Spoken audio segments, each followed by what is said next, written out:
Fair to Laurie Schwab with the New York Cosmos.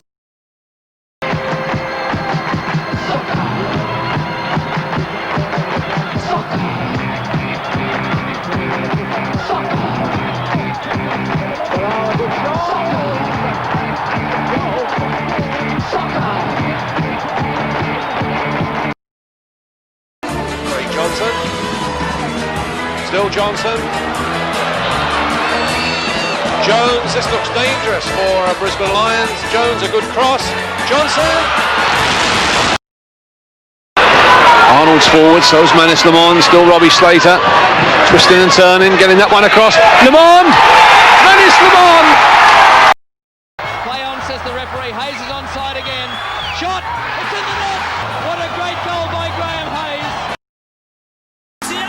No call! Score! Salamidi for Cole. Cole on the run. Shoots. 2-0. Lazanovsky with the free kick. Launches a rocket! Trimboli. What vision! Blasts. Yes! That's it! Vujovic. Beautiful goal! Here's Bozanic. They haven't! They might have won it! Teammate from Heidelberg United and another local product, Charlie Ankus. How do you feel, Charlie? A bit nervous, but I think I'll get used to it. Just get used to it and really put in 100%.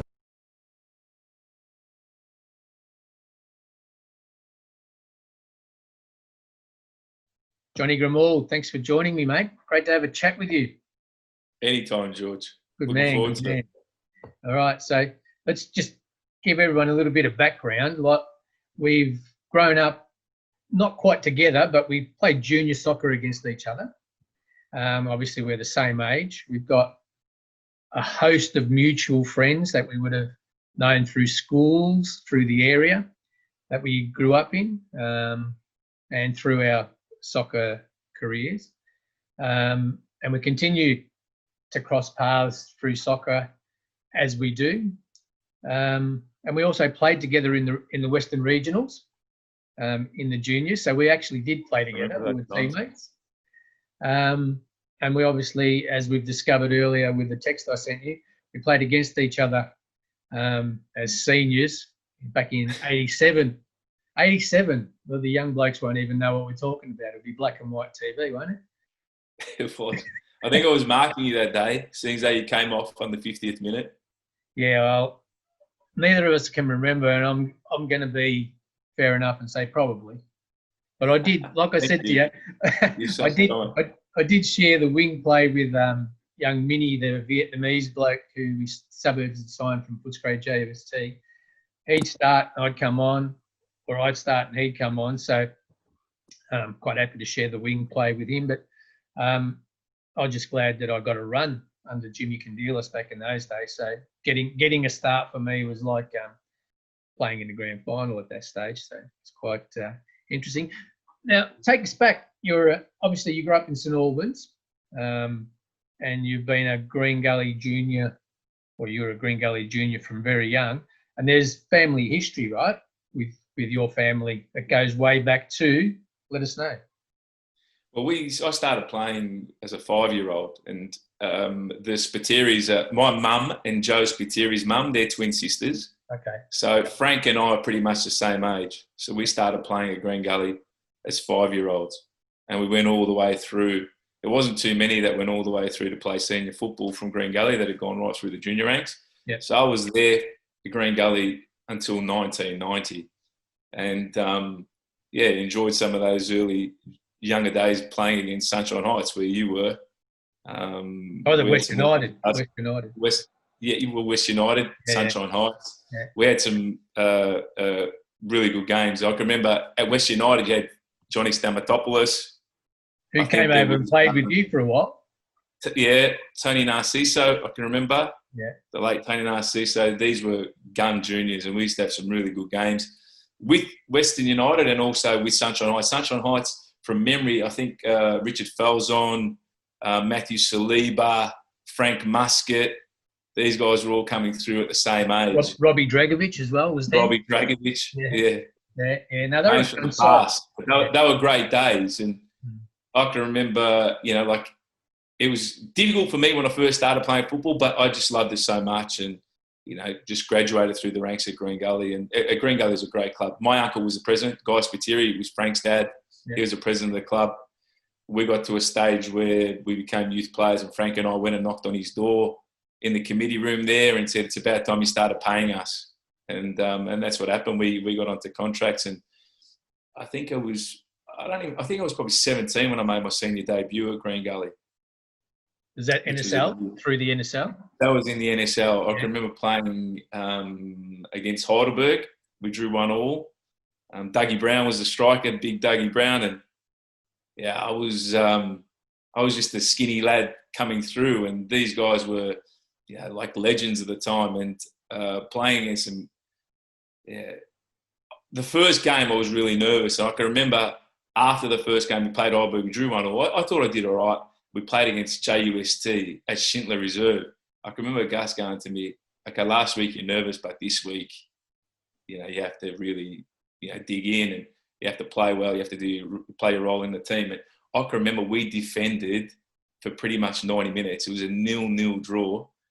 They were unbelievable side. They had Vlad Stosic. Oh, that was their gun side. Yeah. Luic on the left wing. And we were I can remember, Soccer Action used to give points out of 10. I can remember Lou Denny's, I think, got a 10 in that game. Oh, really? Lou Denny's was outstanding in that game. And I think all the defenders we all got 9s. So, those were the days, huh? Playing old Schindler Reserve. National League. Yeah. And we were young, and I loved it. Like school took a back seat then because football was everything for me. And, for us, like coming through even back in those days, it was pretty difficult because, we had a lot of experienced players, especially at Green Gully. Stuart Cannell, Stevie McClellan, Colin Quigley's, Lou Denny's, Tommy Cummings, Joe, these were legends. And we finished last, but, these were experienced senior footballers, and to play with them was one of the highlights of my career for sure. So Gus Mc Leod gave you your senior debut? Yeah, Gus was coach at the time. I can remember I used to not cry, but, he used to bring players up from the youth team. Jimmy Armstrong was a coach, and he used to bring players up to train, and I'd never, ever got an opportunity to train with the first team at Green Gully. I was still reasonably young at this stage, but they played a game against Sunbury in Sunbury. It was a midweek game, and I got asked to come, and I didn't think I was going to play. I just thought I'd sit on the bench. But second half, he put me on. He goes, you can go play sweeper. And I thought I had a really good 45 minutes. And even after the game, he goes, well done, son. He goes, you'll be training with us from now on. And on that weekend, I played. That was the game I played against Heidelberg. I think it was 1986. So it was a memorable week for me.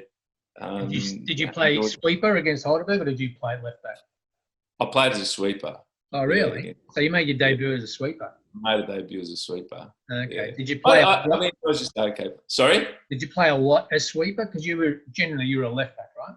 Yeah, but back then I played as a sweeper in behind Stuart Cannell and Steve McClellan for Green Gully.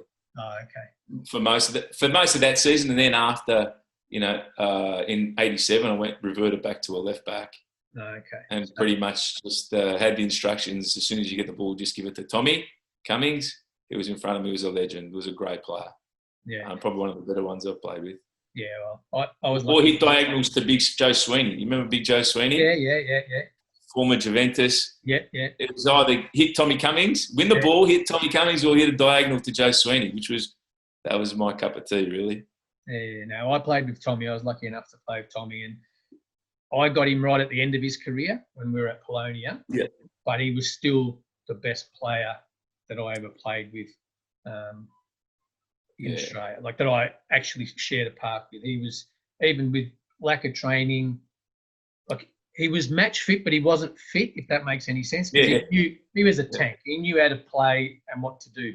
Couldn't get the ball off him. Yeah, he couldn't get the ball off him. And if the ball was there and someone was in the way, he would straight lines. He was very AFL. He just see ball, get ball was Tommy. And if you happen to be in the way, well, so be it, and you were going to get pushed aside. He was a gun, but he was as good as a player he was twice as good a bloke, you know what I mean? He was great to play with. Fantastic guy. And to share a dressing room. Now, he had some other superstars go through that especially around that NSL period with Green Gully.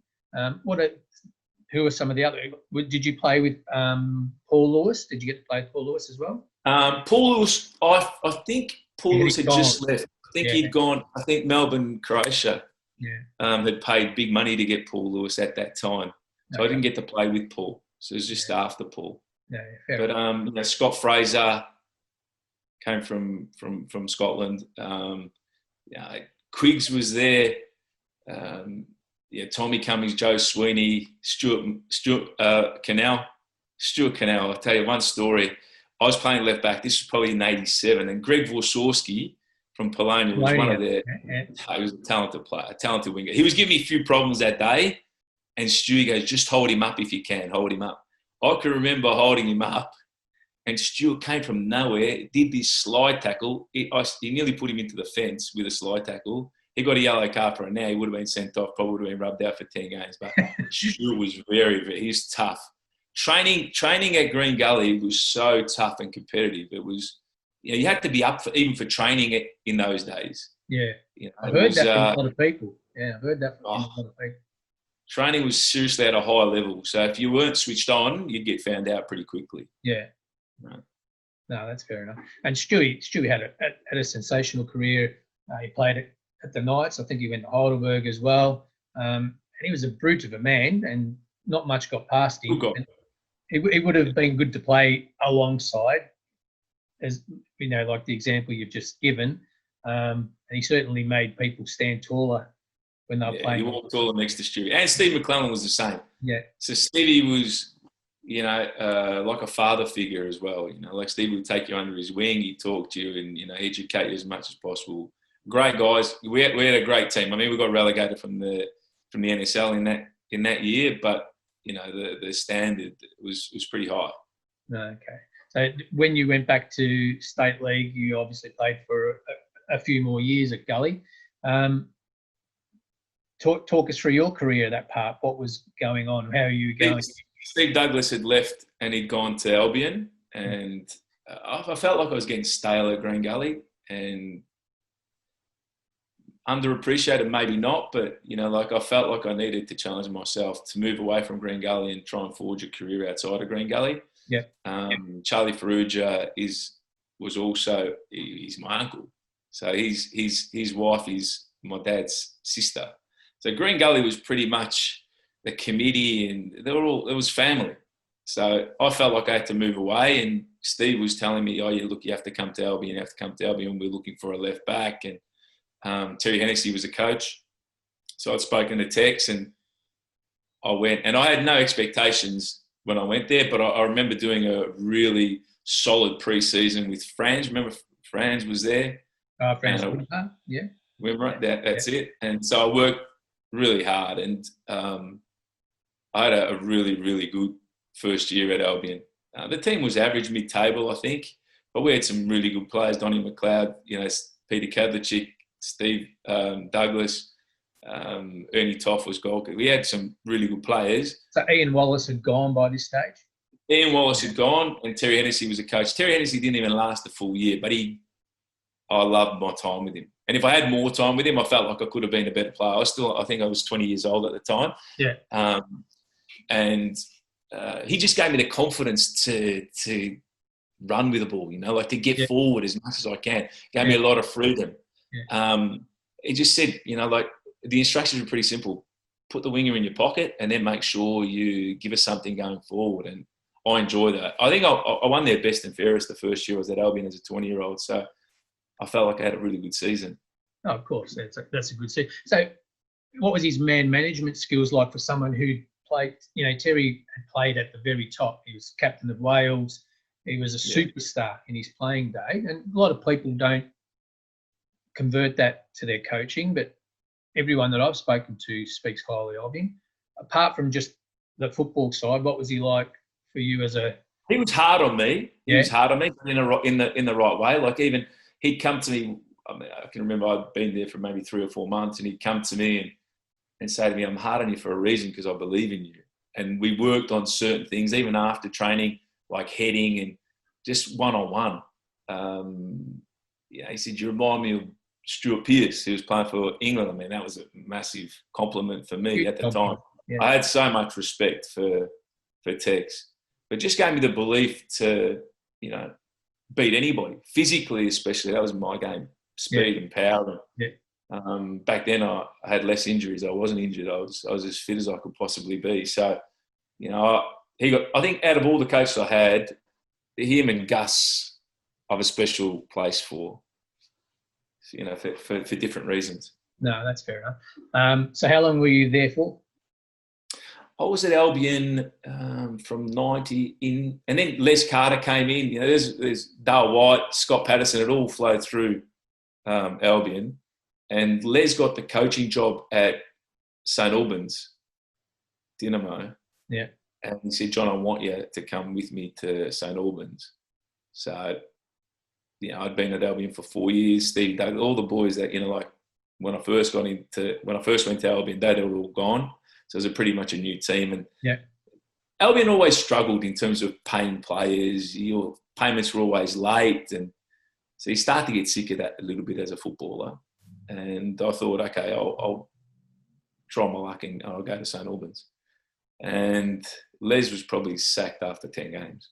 Oh, okay. So I was left there. Yeah, there was a Croatian, young Croat, Joe, can't remember his surname, was the coach. But Mickey Kalina was there. They were good boys as well. Yeah. We had not a bad season. But after that season, Albion bought me back. They paid more than what they actually sold me for to get me back to go to Albion back in the day. John Dowie was coach then. Oh, okay. And, those good times. Yeah, okay. But, just had one season away from Albion, and then you found your way to Fawkner. How did that come about? Fawkner Blues. Well, I had two choices because Gus Mc Leod was at George Cross and wanted me to go to George Cross, and it was either go to George Cross or Fawkner. How does that sit with the Green Gully guy? Was that the sole reason? Probably one of the reasons why I didn't really want to go to George Cross. Although now I've got a really good relationship with the people at George Cross, and I like the club, so I want them to do really well. Back then, there's still that rivalry. So I chose to go to Fawkner, and probably spent 7 seasons, maybe 6 seasons at Fawkner. So that's a big stretch. Big stretch. Santo Rizza talked me into going to Fawkner, and then I had a good time there. We were very good. We were a very strong side, especially in 2001, 2002. We had Joe Spiteri, Henry Ferrodo, who I brought from the Solomons. That's when I started to get into player management. Okay. So I brought Henry Ferrodo into the team. Josip Biskic was a legend, Melbourne Knights legend. Ivan Tuzel. I mean, you'd get the ball at the back. I was playing with Skippy then. I'd gone from a fullback to a central defender, left central defender. Yeah. And you just win the ball and give it to them. And they would just make things happen. Sandy Manueli. We had some really, really good NPL players playing for us at Fawkner at the time. Yeah. So, the club was at its peak then, wasn't it? In terms of its strength and...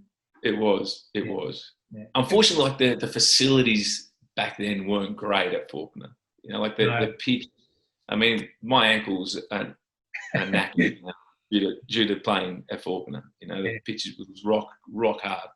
Yeah, it's just that kind of whatever it was, that soil there on both pitches, it was forever rock hard, wasn't it? Always hard and bumpy and difficult. But the other player that was at Fawkner at the time, I thought was a super player, was Peter Bourdignon. Yeah. Hard as nails. Like these guys, they're doing what I'm doing now. I'd love to find that quality of player now and be able to mentor them. Like if I could have mentored Pete Bourdignon, that's a top talent. He had probably an opportunity to go to Europe. Sandy Emanuele was a number 9. You couldn't stop him. Like he was a beast, quick, score goals on his day. But there were different times certainly compared to what it is now. Was Jed Stenson there? Did you cross paths with Jed Stenson at Fawkner? I played against Jed. Jed was a top player as well, but I didn't play with Jed. No, okay. He was close friends with Colin Quigley because I remember meeting him. Colin Quigley and Mark Wilson, I think the three of them were all tied up together socially back in the day, I remember, because obviously he was at Suburbs and he was an absolute superstar, amazing talent. Yeah, but he did go, I think, went to a few places, but I think he spent a bit of time at Fawkner after suburbs as well. Yeah. But, good guy, very talented, bloody lazy. Let some of that talent. Quiggs was similar. Quiggs, you'd just give him the ball and he'd do his magic. On his day, Quiggs was unplayable. Really, really good player. But, they were luxuries, but they were so good to watch and good to be around, good guys as well. I spent a lot of time with Quiggs. Well, the older guys generally, the good older guys become a major influence and indirectly become mentors for us young boys coming through, Yeah. Okay. So Fawkner, spent a bit of time there, and then you went and found your way to Werribee.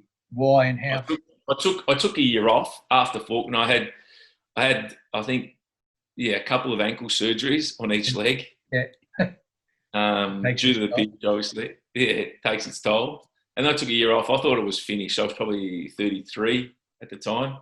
And Tony Totoro from Werribee said, look, we're in provisional one. We want to go up and we need someone that can come and help us organise us at the back. And so, I thought about it and I thought, okay, let's go and try playing for Werribee. And honestly, it was probably the most enjoyable time in my career was being at Werribee. Just a great bunch of lads, a great club. They used to, after training on a Thursday night, we'd go into the social club. They'd put on a spread, which was like a full buffet spread. And I think I never had this in the NPL, in the old Victorian Premier League. Now I'm going down to Werribee provisional and they're looking after us as well as any club you could hope for. So, and we were successful as well. Yeah. That always helps. That always helps. I mean, by the time I retired from football, I think it was 39. So I spent probably 6 or 7 years at Werribee. Okay. And we got promoted 2 or 3 times. I can't remember. I think we ended up getting into second division, missed out by a point. And I can remember Marty Collins, who was our top goal scorer, had missed half the season. He was backpacking around Europe.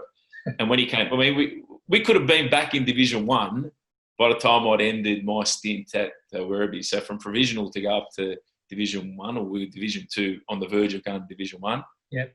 That was enjoyable and gave me a lot of satisfaction for sure. Okay. I didn't realise I knew you'd played there, but I didn't realise you'd spent such a long time there. So that was almost senior-wise and almost as long, or as longer than you spent at Gully from a senior point of view. As a senior footballer, I spent a lot more time away from Gully than at Gully. Yeah, easily. Do I have any regrets about that? No, not really. I mean, I would have loved to have stayed at Gully, but, I don't... I'm not too disappointed at what I'd achieved from football through my career, through my playing career.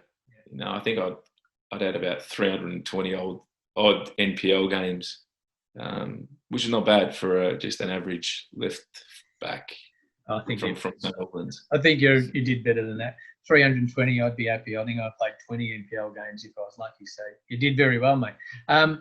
There wasn't too many left backs there. There weren't too many left footers around at those days. Oh, so, underselling yourself again. Yeah, a little bit. Yeah, good on you. So 39, that's sensational. Still playing at 39. Paying for it now. Hey? Paying for it now. I bet you are. But the key is ask Danny Ward, don't stop. Keep playing till you can't any. That's the key. If you stop, you can't go back. And still will go back. Celebrex was a great anti-inflam. Worked wonders for me from the age of 30 to 40. To be fair, I have come across him very well and shared quite a few nights with Celebrex. It certainly helps the aging body and that recovery. Even I reckon I was 29, 30 when I was starting to realise that I couldn't do 2 nights of training and back up. Crazy. So it was sort of nursed my way through the week to be fresh for the weekend. Yeah. Lucky enough, I was at Moreland and I was player coach of the Rezzies and I could manufacture my own training regime to suit, but it was about being clever because you want to be available and fit for the weekend, right? You don't want to be flying around on a Tuesday and a Thursday and not be able to do the business. So it's about learning how to manage your body and your time and your fitness as you get older. But for me, it started going that way far too young. Well, it did for me as well. Like at Fawkner, we had Kenny Murphy, and training also was competitive. No one wanted to lose in any of the five-a-side games. So they were really, really competitive. And after training, you'd shower and then you'd walk to the car. You were basically hobbling to the car. Oh, and then you'd have a Celebrex that night. And the next day it was like back to normal. It's like, how's this happening? But that's how we got through. So Celebrex became my best friend probably between the ages of 30 and 40 for sure. That and an ice pack. I spent the best part of most of my sleeping nights when I got married was spent more with ice than with the wife, I think. But it was all about getting ready for the next week. I'm hearing you for sure. Kenny Murphy, that's a good name. I've spoken to Ken. He's a great bloke, great career. What was he like as a coach? Kenny was a good coach, good communicator, good man manager, knew what he wanted from his team, but he had a team, like we had leaders all over the place at Fawkner. There was Morris Gonzalez was in goals. You had Vitali Ferranti, Tony Schipano, he's a legend of the club. I think he's won the Ritzer medal every year. He was winning. Joe Biskic, Ivan Duzel. These were all leaders in their own right. So I think coaching would have been a little bit easier for him than for some others. And everyone was really competitive, wanted to win and wanted to play well. Yeah. So as a coach, we would have been a dream sort of team to coach, I think, back in those days at Fawkner. Yeah, another one you just mentioned, Biskic, who is an extremely gifted footballer, right? So obviously when he came to Fawkner, it was after the Knights. I'd say 38, 39 maybe even. But he just seemed, it's amazing skill, amazing touch, and the ability to drop the shoulder and send fullbacks the wrong way. Was he still doing that at Fawkner? It was a joy to play with. Him and Duzel, like they were very competitive, both of them, but you'd get the ball at the back and just give the ball to them and they'd do what they had to do. Like they'd beat players for fun. Yeah. And he would run, like in any of the pre-season runs, Joe Biskic is right up there. Oh, really? So, yeah, he was right up there. No. So, and he doesn't miss a training session. As professional as you want to be, even at that age, and as he'd accomplished a lot more than most of the others in the squad, but he'd still come to training and be there to train and not just there to pass time. Oh, good attitude, huh? Super professional. Yeah. Great attitude, super professional, yeah. Okay. Yeah. So you'd obviously finished at 39. How long before or after you played did you go into coaching? I didn't really go. I can remember doing my courses whilst I was playing. I can remember it could have been 1994 when I went to Canberra to do my elite level, because I can remember Dave Mitchell being on that, Frank Farina being on the course, Nick Theodorakopoulos was on the course. There was a few, Gary Phillips. So there was a few well-known NSL players doing that course. And I can remember being there for a week and thinking to myself, you know what? Even though I felt like I was right up to them in terms of football intellect and putting on a session, because we had to put on sessions for the OAS, I felt these guys had bigger names than me. And then I got the opportunity, obviously, to do what I do now, which is player management. I felt like maybe I'm not going to become a full-time professional coach. There were limited opportunities even back then. Yeah. That's why I took the step to get into player management. But you did coach for a period. I did coach. I coached a School of Excellence for the VSF, and I can remember Nick Kalmar coming through that School of Excellence. And then at Albion, when I was there, it could have been in my second year at Albion, they asked me to take over the youth team. And it was me and Dale White, but Dale White, I can't even remember why, but he started it but couldn't finish it. And they said, John, you finish it. Yeah.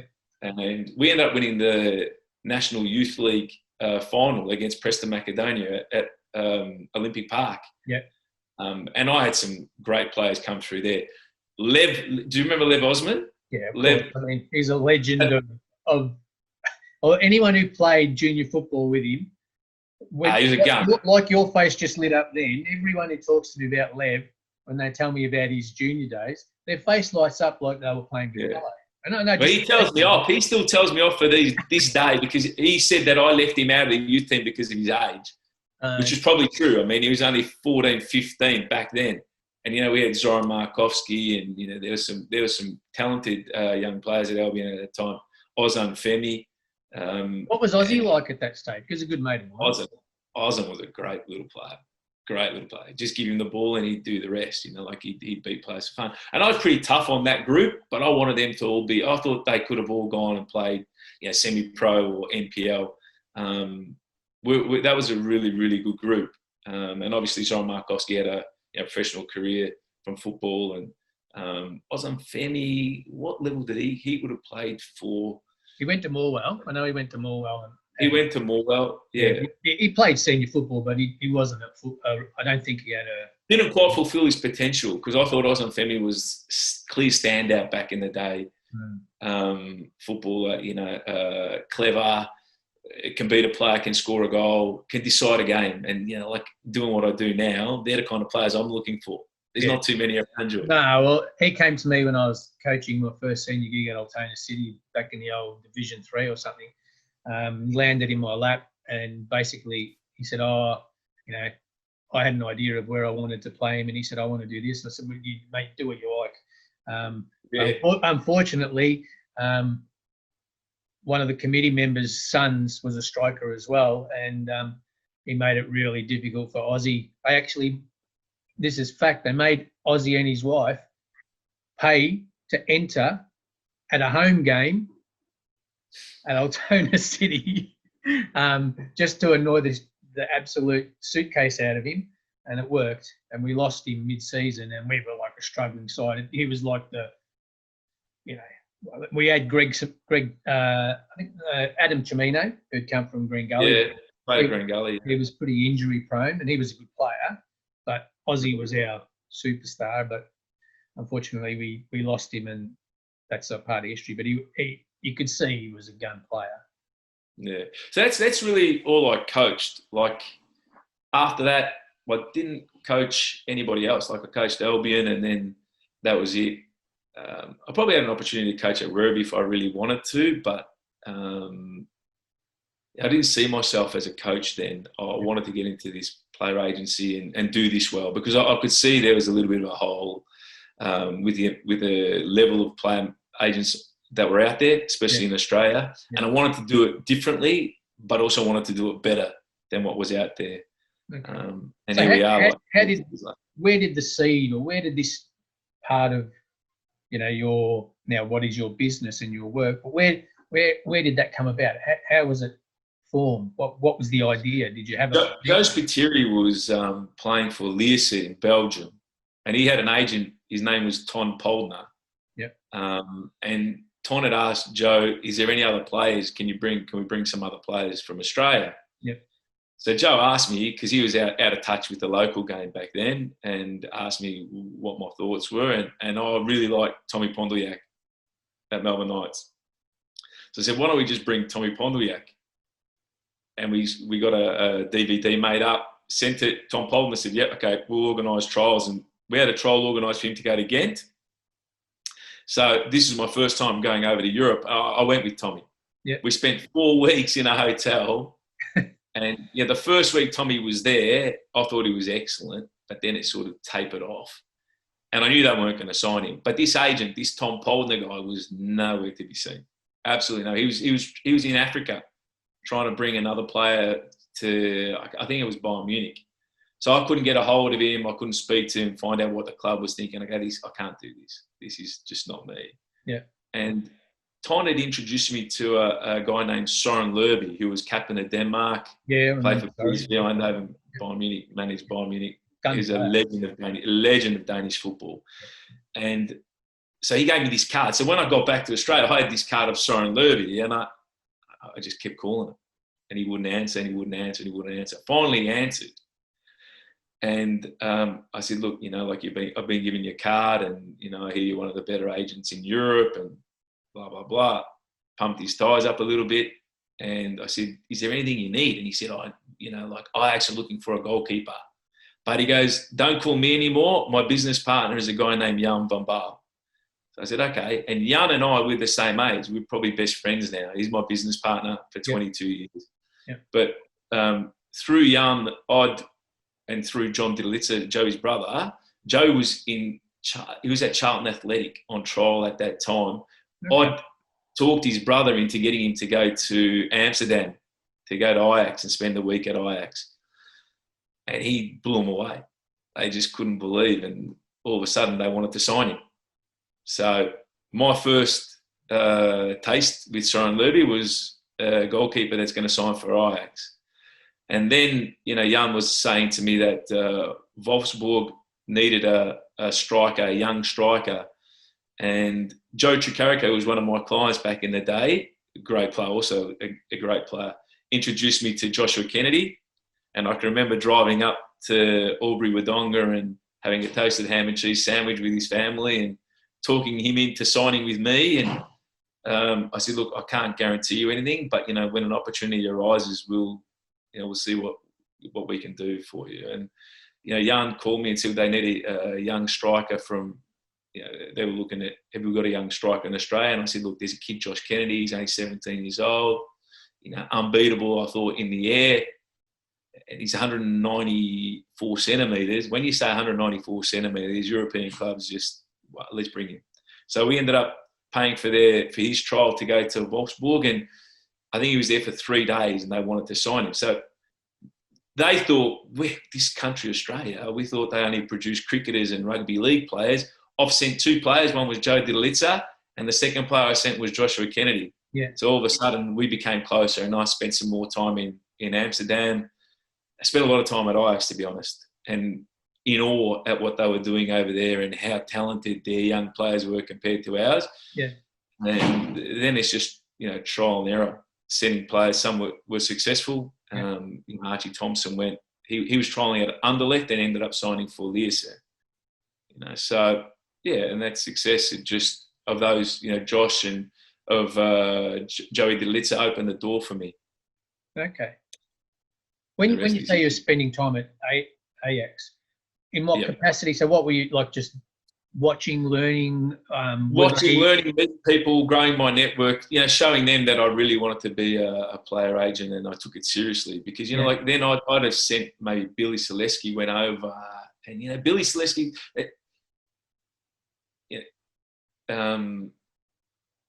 Billy Selesky was a very good player. Yeah, he's very talented. Just because you're a good player, correct. Just because you're a good player doesn't mean you're going to have a career. And I had to learn that at the start because, because in Australia, we don't see too many players with, that level of technical ability. We get blown away by their technical ability, but that's only such a small part of it. And you'll learn that the more time you spend in Europe. Yeah.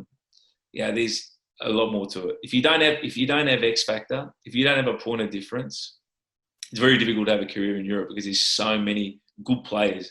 Okay, I want to hit you on that one. So we'll use Billy Selesky he was a very good A-League player, right? Yes. Very gifted, very good on the ball, very comfortable, technically sound. That fair description? 100%. Okay, so we talk about the other things that are not good enough or don't prepare you in Europe or at another level. So the X factor, break that down. What in your mind? If you look at the clients that I've had that have been successful, so take aside Joey Didlitzer, but if you look at Josh Kennedy's 194 centimetres. They don't grow on trees. 194 centimetres, so unbeatable in the air. That's physical, right? Physical. Okay. Physical. If you look at Matthew Leckie, for example, Matthew Leckie is power, speed. There's not many of those. As many, of course there are, but there's not as many of those in Europe. And then if you look at Nikita Rukavica, it's pure speed and a great finish with his left foot. Ben Halloran, the same, speed. Not so much power, but guile, ability to beat players 1v1. You have to have that ability, especially as an attacking player. Robbie Cruz probably didn't have that. See, so then you look at Robbie Cruz. It's just game intelligence, making those runs in behind. I think Robbie Cruz is much maligned, but Robbie's reached levels where no other Australian footballer has been since Mark Viduka, Harry Kewell. You can say whatever you want about the English Premier League. Robbie Cruz played for Bayer Leverkusen in a year where they had 6 or 7 internationals at the highest level. Yeah. You know, and he was playing. I mean, he made 18 appearances in his first season at Bayer Leverkusen before succumbing to an ACL injury, which put him out of the 2014 World Cup. Yeah. But you know, that team was super. I mean, they were second, third to Bayern Munich, Borussia Dortmund at the time. There was those 3 teams. There was daylight in the Bundesliga. Absolutely. And he was playing. Robbie Cruz is a great subject. So at times I've jumped on his back, right? I admit it. I'm a fan and I'm going to have my say. Yeah. But understand. Over a period of time, what I kept noticing and what convinced me or turned my thinking the other way is regardless of the game, regardless of his form, regardless of who the coach was, they kept picking him. So I'm thinking to myself as a coach, because a coach wants to win, right? Coach never wants to pick his worst 11. He's stewed over his first 11 for a day, a week, a month, depending on what the preparation is. But game after game, manager after manager, they're picking Robbie Cruz. So that said to me, he's a gun player because the coaches are picking him every single time. So while he might be letting me down or Joe Blow down or whatever as a supporter, clearly he's doing all the right things for the manager or the coach, especially Ange Postecoglou, for example, who would be more pickier than most. So Robbie turned me around by just being himself and picked every time. But again, he must have something, whether it's mental or that X factor that is hard to quantify in words or even a description, but he must have it in leaps and bounds because, like you said, he's not the quickest, but he's got something that made him survive at that level for a good period of time. And he was, like you said, a good player in a really good side. So his game intelligence is elite. Like his ability to pick moments when to run in behind, it's elite. And if you get the right midfielder that can play him a ball like they had it at Leverkusen in the day, Kolonoglu and these guys, he would have the ability to get in behind and cause problems for defenders. Yeah. So I think it's a lot of Robbie's success comes around from his game intelligence, and he's quick and sharp. So he can turn on a 10-cent piece. Like he can make you go the wrong way. Just drop the shoulder. He's very, very nimble. I've always said out of all, like he'd be an amazing coach because his understanding of the game is second to not many. Okay. Like he has a really elite understanding of the game of football. Yeah, that makes good sense. Yeah, because look, it's scoring goals, spectacular goals, and setting up goals. That's one part of it. But like for me, like over a period of time, he won me over. Not only just won me over back to neutral, he turned me full circle in saying no, let's always pick Robbie Cruz. You know what I mean? And to do it, but he didn't score as many goals later in his career. A lot of that was due to an injury he had playing against Sydney for Melbourne Victory, where I can't remember which play got him in the ankle, and his ankle never really fully recovered from that. So he never had the power in his right leg to hit a ball. Can you remember he scored a goal? I think it was in one of the finals against Sydney, where he's top corner. Yeah. But after he got the injury, and he never really scored so many goals from outside the box as he did prior to that injury. Yeah. But again, he scored goals from close range purely because of instinct and because of the ability to understand where he needs to be and when he needs to be there and arriving at the right time. So do you think he might go into coaching? Do you think he might have that desire? I'd encourage him to. I think he wants to work with me. The problem with everyone wants to work with me. Everyone thinks my job's easy, but I mean, I'd love to have 5 people working for me. But the issue we have at the moment in Australian football is the amount of talent that I need to get to the levels that I need these footballers to get to. Unfortunately, in the last 5 years, we haven't really produced enough well-rounded talents. There's a lot of talented footballers, but they're missing in other areas, and that's the thing. Like Billy was missing. Billy Selesky wasn't missing technically, but he was missing physically, maybe missing a little bit mentally and tactically. But at the moment, besides really, for me, that in the A-League, if you look at the A-League now and you look at, okay, which players, and it's Libby Kakachi. He's the next one to go, and he's not Australian. Yep. He's from New Zealand. Yeah. There's just not enough, George, talent that, I could look at and say, okay, who's next cab off the rank? Yeah. Like, who is the next cab off the rank when you look at the A-League? It's very difficult to find. Can I ask you a question then?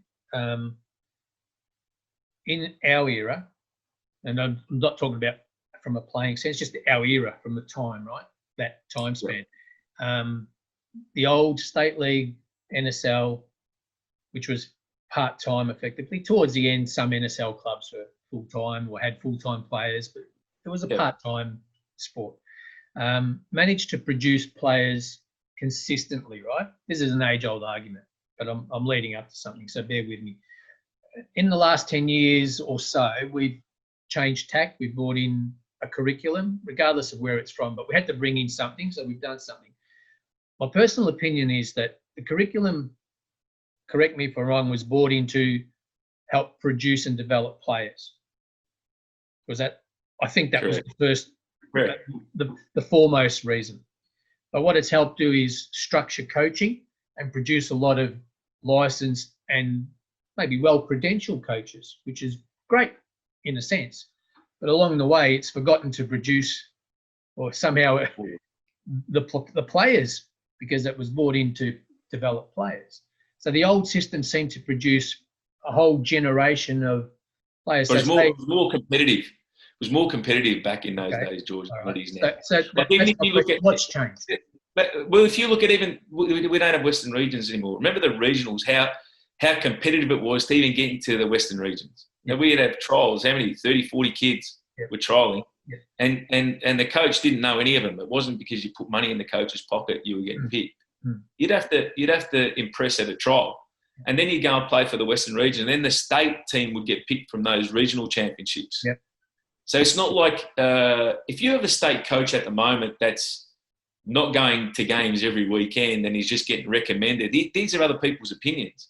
You know, surely back then, the state coach is watching like everybody else. He's picking the best kids for the state out of the regional championships. We don't have that anymore. No. The young players, I can remember even myself when I was like 12, 13 years old, we'd play under 14s. So we'd play a game and then we'd either sit on the bench or sometimes we'd even have to play 2 games. Yeah. How many kids are doing that? You know, like it was a lot more competitive back in those days. And for me, I think as good as a curriculum is, it has to be a living, breathing document that changes all the time. Because if we're just going by that book, we're going to struggle to produce the kind of players we want to produce. Yeah, Mark Viduka, John Markovsky wasn't produced out of a curriculum. No. You know, they were born in the streets, you know, and their game came from just love of football and wanting to play and express themselves. Nowadays, you know, you've got a young kid that tries to beat 2 players and no, you can't do that. You've got to pass it. Not for me. I want kids that can dribble the whole team. Yeah, we want Daniel Arzani, don't we? Daniel Arzani. But back in the days, even Tony Narciso was that type of player. Yeah. Okay, and then there's those kids that are really, really good, which doesn't guarantee you a senior career either. Yeah, that transition from youth football to senior football, we have to be better at making that transition. I don't think we have, and I think a lot of kids get let down by the system at the moment. Okay. It's no excuse because, like the good ones will still get through. Libby Kakachi's 19. He's had 50 games for Wellington. Yeah, but if, hopefully James Johnson and the FFA can bridge the gap between the grassroots and the professional game, and then I think all of a sudden you'll find that there'll be more and more talented footballers that we'll see, playing in the A-League or hopefully a second division, which will hopefully come around sooner rather than later because it's needed. Yeah, well, we need it. We need that. That's 100% right. Again, in the A-League, with no threat of relegation, really, the amount of young kids getting games is ludicrous. There's just not enough young kids. Complacent. Clubs, like players, become complacent. It's okay to have a salary cap, But all it does is encourage complacency. Clubs think, okay, I'm not going to get relegated. I can pay the minimum in the salary cap. Players who are average footballers probably would struggle back in our day to play senior football, on 80, 90, 100 grand a year. And there's no incentive to get better. What I would like to see is for a minimum salary to come in, whether that's 50 grand or 45 or whatever it is, and then incentivise playing. That'll encourage you to do more in your spare time. So instead of PlayStation or social media, you might go to the gym because you might think, okay, if I play on the weekend and we win, there might be an extra $2,000 in that for me. I think we just need to encourage and incentivise performance more than we do at every level of the game in Australia. No, that's fair enough. And anything that's going to get young players playing more regularly, for me, is crucial. Because, I mean, I don't want to be the old man comparing the old and, the past and whatever. But the reality of it is that, like you said, at 16, you played NSL.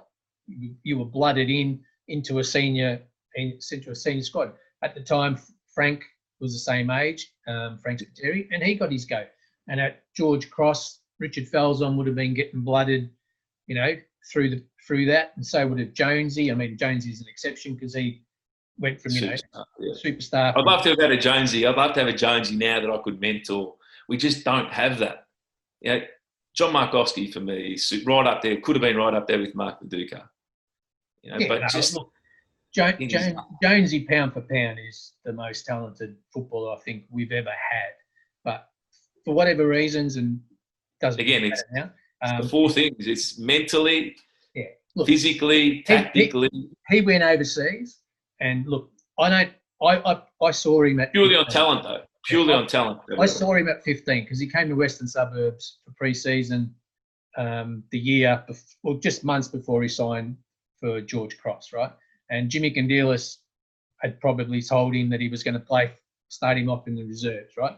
Now, I was already done a year at Suburbs, so I'm a year older than Jonesy. And this kid turned up to training, and straight away my heart dropped because I thought I've just dropped another cab down the rank because this kid is way better than anyone that's here, right? And that's me being a selfish 17-year-old, right? 16-year-old, whatever I was. The fact that he was going to be asked to play reserves is ridiculous because he went a couple of months later and played seniors for George Cross. Didn't play probably any youth team football, hardly any youth team football at George Cross. He might have played an under 16 game when they wanted to win and that sort of stuff. But he was that good. But I think he also needed to be, not through any fault of his own, but what he was used to, being patted on the back from a young age, probably needed to be the big fish in the small pond. And when it was the reverse and he was the little fish in the big pond, I think it was a bit harder for Jonesy to adjust. Look, he can use injuries. He got a long way through on just talent, which a lot of kids do.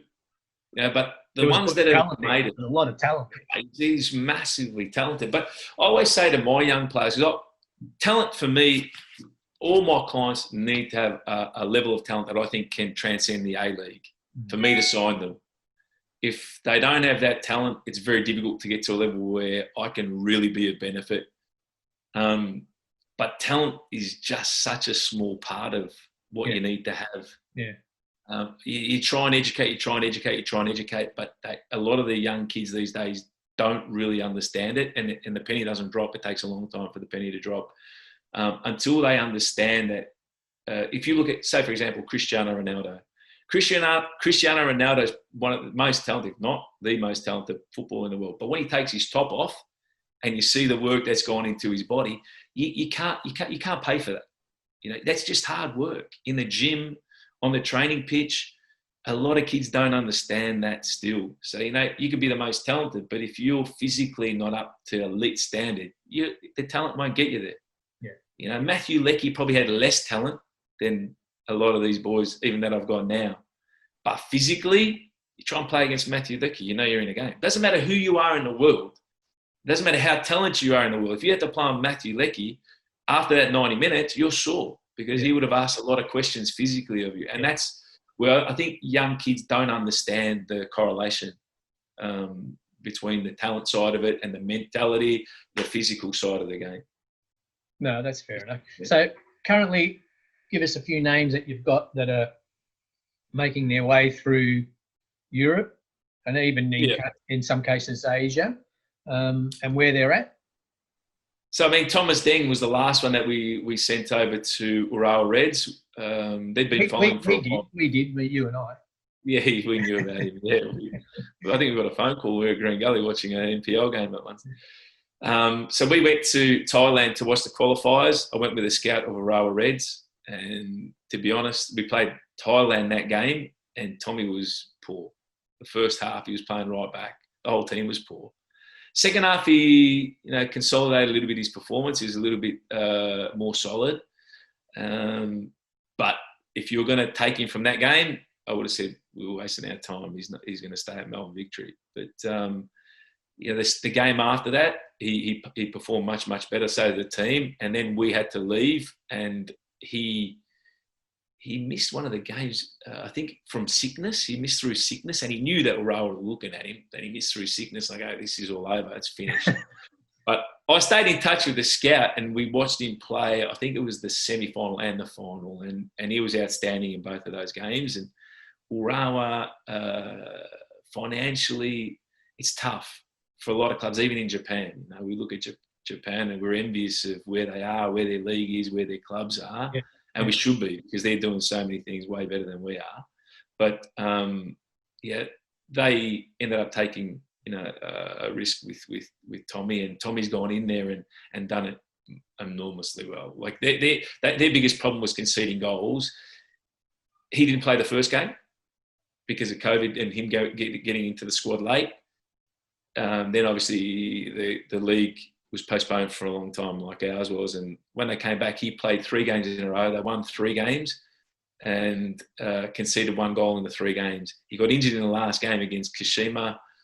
He didn't play on the weekend, and they lost against Tokyo 2-0. So, Tommy's done really, really well. Everybody's ringing me from Japan. Where's the next Thomas Deng? It's hard to find Thomas Dengs. Like, if you look around, there's not too many. But Tommy's doing really well. Jason Giria, I've got in Japan. He's sort of the forgotten Australian abroad, but he's doing it tough because Jace physically he's elite, mentally elite, but again technically he's still work in progress. And even though he's mid-20s, he'll come back from Japan a much, much better player. Whether he consolidates his career in Japan or he has to come back to the A-League, he'll have done well for his experience in Japan. And then in Europe, I mean, the younger ones I've got, the only 2 young players I've got is Christian Theo Harris, who's a talent, but still not sure whether he understands what's required, and still maybe thinks that it's just talent alone that's going to get him a career in Europe. It's not the case. So you and I have discussed this before, just off the record, and it's been 12 months since we discussed it. What's happened in that 12 months with Christian?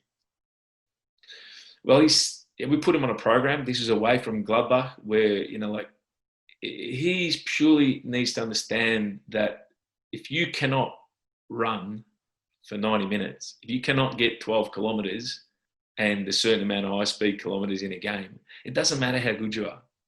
Coaches, you'll never play at the elite level. Yeah. So we've tried to work on that side, and sometimes you think the penny's dropping, and then sometimes you think, okay, he'll make decisions that he'll look back later on in life and think maybe I shouldn't have done that. You can't, George. What I always say to players is I can't sit on your shoulders there and be a little bird and say, this is what you should be eating. This is good what you're doing. And if you're playing too much PlayStation, I can't be there saying you're doing too much PlayStation. You should go for a run, or you should do something that will make you a better footballer, or even reading a book. We can't do that. And so unless you're intrinsically motivated as a young footballer to want to be successful, it's very, very challenging. Doesn't matter who your agent is to have a career. Yeah. Christian has got enough talent to have a really good career in football. Yeah. It's just whether he can pull it all together, and hopefully in the next 12 months. And they mature at different ages. I mean, if we talked about Robbie Cruz earlier. Robbie Cruz at 19, I thought was finished to the game. You know, so people can say whatever they want. Robbie Cruz, when he got sacked by Frank Farina at Brisbane Roar, you know, I was more concerned about his welfare than his football career. Yeah. And then, you know, like he turned it around. Like some of the sacrifices he made, he's one of the strongest clients I've got mentally. He's come back from 2 serious football operations, you know, the ankle and the knee. And now he's got issues as well being at Melbourne Victory, but I think a lot of those conditioning problems through the club and through Robbie as well. You know, no one's at fault, but yeah, he's had a difficult season, that's for sure. But he's turned his whole life around. He made lifestyle changes, and that's why he became, you know, he was successful. And when he retires, he probably doesn't have to work anymore. Yeah. But Christian's not at that. Christian hasn't got those brownie points in the bag. You know, he hasn't had 2 years of experience. And that's what, for me, like if you can get 2 years of experience, 1 or 2 years of experience in the A-League, it's the best apprenticeship you can do for going to Europe. You know, because there's cameras at the ground. There's scrutiny. You know, there's media. You can't hide. Clubs, before, we have to send, like when Joey Didelitza, we had to send DVDs of games and stuff for Joey Didelitza. Now with Y-Scout, they can watch every single game. You can't hide, can you? They can see every single touch, every mistake. Yeah. So, yeah, it's much more difficult now. I just hope for Christian that he can just understand that it's going to be more than just his talent that's going to get him a career. Because he's at a wonderful club that's done so much for him and for us, to be honest. Yeah. But the opportunity that he's got, some younger players would cut a finger off just to get those opportunities. So I just hope he understands and appreciates the opportunity that he's got. We all hope. We wish him well. I hope so. I love to see a winger do well. Jacob Italiano, how's he going? Jakey's 18 now, and he's been training with the first team and feels like he belongs there in the first team. Now, you know, whether we're going to take him. Which club? He's at Borussia Mönchengladbach. He's with Christian. Yeah. So he's played a little bit more than Christian, even in the under-23s. But they rate Jakey highly. It's just, you know, that level is so high, George, in terms of technically, physically, tactically. Yeah. He's learnt a lot in the last 3 to 4 months. They feel that his improvement in the last 3 to 4 months has been through the roof, and he's been training with the first team, you know, full time now for the last 3 months, which is going to, you know, accelerate his his progress. I've got a lot of time for Jakey. He's just a good kid. He's one of those kids you have to tell once and he gets it. He works hard physically. He's elite. I think if I had to put my money on one kid making it, it'd be him at the moment from Australia. He's just got so much going for him. I just hope that he can fulfill his potential and get to the level we want him to get to. And Australia we need some heroes. We need some, you know, more Mark Vidukas. We need some Harry Kewells. We need some Brescianos, you know, Vince Grell. We need these kind of players playing at the highest level. We don't have enough, to be honest, at the moment. No, unfortunately. Sadly, you're right. We agree on that. But where there's life, there's hope, Johnny. So fingers crossed, and hopefully some things change. The second division, some more clubs, some more young players get to plough their trade, and, you know, give them a chance to you know, fulfil their potential, or give them a chance. At least find out, turn them over. If they're not good enough, they move back and someone else comes through. Do you know what I mean? Like, it's trial and error, but we need to be producing and developing so many more young players than we currently are. From both sides. I think, you know, we can do things at the top level. We can reduce the amount of foreigners because, you know, like if I said to you, and you're an avid fan of the A-League as well, name me the 5 foreigners from every club, you probably couldn't name them. You'd be lucky to name 3 from each club. So why do we need 5? You know, I think if we remove the cap, and I'm not saying that clubs go overboard and you spend whatever you want.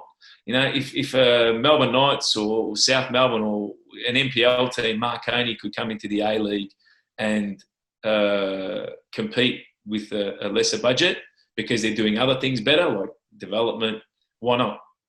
We need to bridge that gap. We need to give opportunities to traditional clubs as well. And once we do that, I'm sure we're going to be able to produce, because I think we've got more talented players now than even back in the day. Okay. In terms of just pure talent, they're more talented. But we had other things that these kids don't have. And until you expose them to these opportunities earlier, you're never going to find out. And with 5 foreigners, and then you're just limited to the amount of opportunities. And then, because it's a closed league, the A-League teams aren't really looking at the NPL for recruiting. I had a lot of success early days with, Manny Muscat, with Ivan Franic, with Sasha Oganovsky, all going, and, even Massimo Madoka, going from NPL clubs in Victoria into the A-League and having solid careers. It's less and less now that you see, NPL players going into the A-League and having that much of an impact, unfortunately. So we've got to bring that, make that gap a lot closer. What do you think, just briefly on that one, is it just transitioning from part-time to full-time in a fitness capacity, or is it something else? Physically, a lot of them get found out. Yeah. Physically. So if you're training 3 nights a week, if you're an NPL player wanting to play in the A-League, you need to train like an A-League player. If you're an A-League player that wants to go and play in Europe, you need to train like a European footballer. And if you're a European footballer and you want to play at the highest level, then you have to take your training up another level again. Unfortunately, NPL players have a habit of, 3 times a week. That's enough. And they'll get away with it. But you won't get away with that at A-League level, because the speed of the game's quicker. Okay. And A-League teams won't get away with it against better quality if they had to go into Europe. Because it is another level. The depth of footballers is greater the higher level you go. There's teams in the A-League that could compete, no doubt, in in Denmark, for example. If Sydney FC went into the Danish competition, they probably wouldn't get relegated. But would they win the league? No. And they could probably survive even in the lower levels of the Dutch Eredivisie. People have this misconception that European football is miles ahead of Australian football. It's not, but they have greater depth. So I don't know, hopefully over the next few years we can incentivise players to get better. Unfortunately, I don't think we do that at the moment. Yeah, for a number of reasons. Do you think head office with James Johnson are on the right track at the moment? I like the 11 principles. How quickly we can implement them, that's another story. But I like what they're trying to do. I think obviously bridging the gap, it's sort of like an us against them. I don't understand. I've never been able to understand that. I love going to an NPL game just as much as I love going to an A-League game. Unfortunately for me, I can't find the talent that I need for my business at NPL level. No. Otherwise I'd love the NPL even more. And whilst there's this us against them mentality, it's very difficult for the game to achieve, or to become what we want it to become. So hopefully James Johnson can bridge that gap and we can be united. Because if we're united, I think we have a pretty strong code of football in the country. But whilst there's, this mentality of, he plays in the A-League, so I'm not going to watch it, because I just never will be able to understand that or accept it, to be honest. Yeah, that's fair. What plans have you got for the business going forward? I know COVID has killed a lot of your travel, because you're forever travelling and catching up with players, going to tournaments, doing all that sort of stuff in a normal situation. That's obviously null and void at the moment. Yeah, well, there'll be no travel this year. I've been lucky enough to have travelled a fair amount over it's over 20 years now that I've been a full-time player agent. So my network's pretty strong. And I've got so much trust in my network. So I'm still hopeful of doing a deal for Liberato Cacace once the A-League season's over.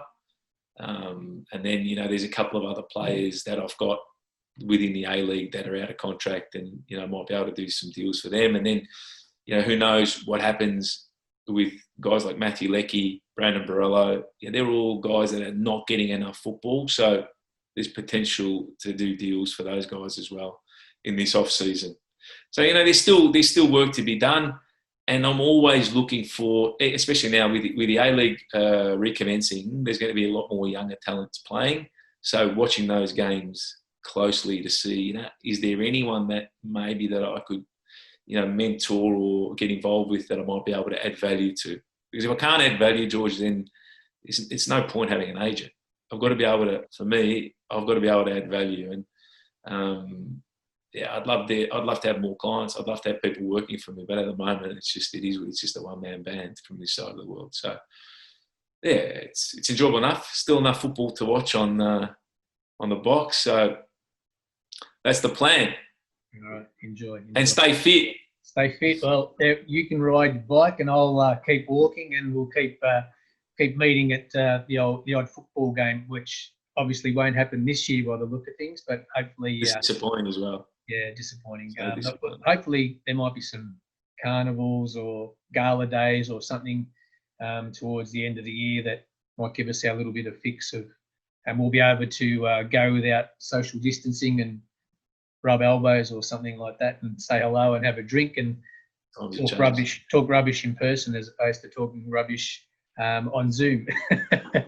But it's always good to catch up. Thank you, mate, for your time. I really do appreciate it. We're trying to get this going for ever and a day, but COVID gave us a bit of a delay and held us up a bit, but we finally managed to get there. Stay busy, stay well, stay safe. Thank you. And thanks for your time. Appreciate it. Appreciate it. And we'll no doubt chat soon. Good on you, mate. Take care. Cheers, George.